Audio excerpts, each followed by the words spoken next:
يعني أجيب مثال للأحبة. أنا من أجل نهج البلاغة وأشوف علي بن أبي طالب يقول بنهج البلاغة، أنا أمامكم مسؤول، يقول ما مضمونه أنه المؤمن كون يقسم وقته إلى ساعات. المقصود بالساعات يعني مراحل، يعني مو هاي الساعة المعروفة عندي وعندك 60 دقيقة، وإنما يقسم وقته إلى شنو؟ علي بن أبي طالب يقول المؤمن كون يقسم وقته إلى ساعات يعني مراحل. يعني علي بن أبي طالب يريد يقول شنو؟ نظموا أموركم، لا تصيرون فوضويين، لا تضيعون وقتكم. كان هم أكو كلام شكل ألم بداخلي أريد أحكي ويا الشباب، خصوصا مع الشباب.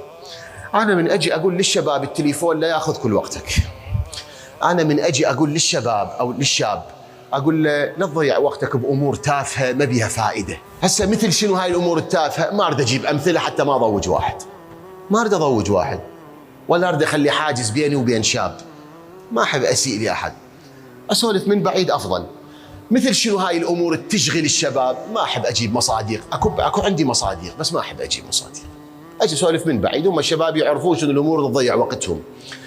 أنا من أجي أقول للشباب هذا الكلام ليفهمني الشاب أني قاعد أضيق عليه، يو قاعد أتدخل بحياته وشؤونه الخاصة، يو أريد أخنقه كما البعض يقول ذولا الموامنة يردون يخنقونه. على شنو أخنقك؟ أنا شنو ولايتي عليك حتى أخنقك؟ أنت حر وأنت بكيفك وأنت أمرك بيدك ووقتك بيدك، وأنا هم ما أجبرك ولا أريد أجبرك ولا أريد أتدخل بحياتك. إذا تأخذ هيك انطباع عني أنا أقول لك هذا مو صحيح.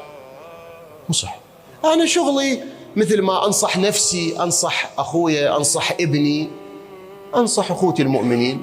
من حق المؤمن على المؤمن أن يحب له ما يحبه لنفسه ويكره له ما يكره لنفسه.